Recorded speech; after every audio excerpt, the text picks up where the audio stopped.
ರಂಗ ಶಿಬಿರವನ್ನು ನಡೆಸಿಕೊಡುತ್ತಿರುವ signature dance ಸ್ಟುಡಿಯೋದ ಮುಖ್ಯಸ್ಥರಾದ Srinivas B ಅವರು ಮಾತನಾಡಿ, ಮೊಬೈಲ್ ಮಾಯೆ ಎಂಬ ನಾಟಕವನ್ನು ಈ ಶಿಬಿರದಲ್ಲಿ ಶಿಬಿರಾರ್ಥಿಗಳಿಗೆ ಕಲಿಸಲಾಗುತ್ತಿದೆ. ಆಧುನಿಕ ಕಾಲದಲ್ಲಿ ಮೊಬೈಲ್ ಹಾವಳಿಯಿಂದ ಇಂದು ಮಕ್ಕಳಲ್ಲಿ ಕಲಿಕೆಯ ಬಗ್ಗೆ ನಿರಾಸಕ್ತಿ, ಯೋಚನಾ ಶಕ್ತಿ ಕುಗ್ಗುವಿಕೆ, ಮಾನಸಿಕ ಸಮಸ್ಯೆಗಳಿಗೆ ಗುರಿಯಾಗುತ್ತಿದ್ದಾರೆ. ದೈಹಿಕ ಆಟಗಳೇ ಇಲ್ಲದಂತಾಗಿದೆ. ಆದ್ದರಿಂದ ಇಂತಹ ರಂಗ ಶಿಬಿರಗಳು ಮಕ್ಕಳ ಸಮಗ್ರ ಬೆಳವಣಿಗೆಗೆ ಸಹಕಾರಿಯಾಗುತ್ತವೆ. ಪೋಷಕರು ಮಕ್ಕಳನ್ನು ಇಂತಹ ಶಿಬಿರಗಳಲ್ಲಿ ಭಾಗವಹಿಸಲು ಪ್ರೋತ್ಸಾಹ ನೀಡಬೇಕು ಎಂದು ಅಭಿಪ್ರಾಯಪಟ್ಟರು. ಪ್ರಪಂಚದಲ್ಲಿ ಆಧುನಿಕ ಯುಗ ಅಂತ ಹೇಳ್ತಾರೆ, ಆದರೆ ಈಗ ಮಾತ್ರ ಮೊಬೈಲ್ ಯುಗ ಅಂತಲೇ ಹೇಳೋದು. ಪ್ರತಿ ಹುಟ್ಟಿದಾಗಿಂದ ಇಟ್ಕೊಂಡು ಸಾಯೋ ತನಕ ಮೊಬೈಲ್ ನಮ್ಮ ಜೊತೆನೇ ಇರುತ್ತೆ. ಅಂದರೆ ಅಷ್ಟೊಂದು ನಾವು ಅಡ್ಯಾಕ್ಟ್ ಆಗಿಬಿಟ್ಟಿದ್ದಾರೆ. ಸ್ಟಾರ್ಟಿಂಗ್ ಹುಟ್ಟಿದಾಗಿಂದ ಮೊಬೈಲ್, ಊಟ ಮಾಡಬೇಕಂದ್ರೆ ಮಕ್ಕಳು ಇವತ್ತು ಮೊಬೈಲ್ ನೋಡ್ಬೇಕು ಅಂತ ಅಷ್ಟೇ ನಾವು ತಂದ್ಕೊಂಡಿವಂತ. ಅಲ್ಲಿಂದ ಅದಷ್ಟೇ ಅಲ್ಲ, ಮಕ್ಕಳ ವಿಷಯದಲ್ಲೂ ಓದೋದ್ರಲ್ಲಿ ಕಡಿಮೆ ಆಗ್ತದೆ. ದೈಹಿಕವಾಗಿ ಆಟ ಆಡೋದೇ ಕಡಿಮೆ ಮಾಡಿಬಿಟ್ರೆ ಮಕ್ಕಳು ಫೋನಲ್ಲೇ ಆಟ ಆಡೋದು ಜಾಸ್ತಿ ಆಗಿದೆ. ನೆನಪಿನ ಶಕ್ತಿ ಕಡಿಮೆ ಇದೆ ಮಕ್ಕಳಿಗೆ.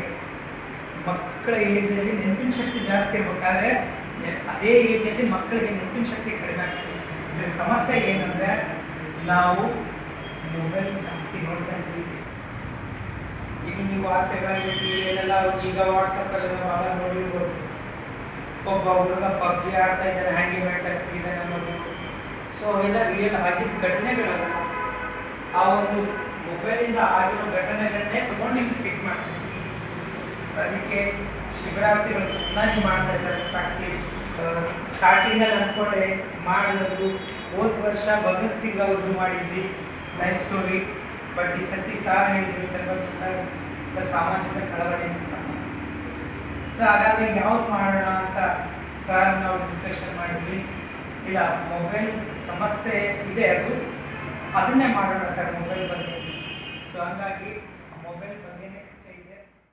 ಎಐಡಿಎಸ್ಒ ಜಿಲ್ಲಾ ಕಾರ್ಯದರ್ಶಿ ಬಸವರಾಜ್ ಪ್ರಾಸ್ತಾವಿಕವಾಗಿ ಮಾತನಾಡಿ, ಏಪ್ರಿಲ್ 4, 5 ಮತ್ತು 6ರಂದು ರಾಯಚೂರಿನಲ್ಲಿ ಕರ್ನಾಟಕ ಸಂಘ ಮತ್ತು ರಂಗಮಂದಿರದಲ್ಲಿ 3 ದಿನಗಳ ಕಾಲ ಸಾಂಸ್ಕೃತಿಕ ಜನೋತ್ಸವ ಕಾರ್ಯಕ್ರಮವನ್ನು ಹಮ್ಮಿಕೊಳ್ಳಲಾಗಿದೆ.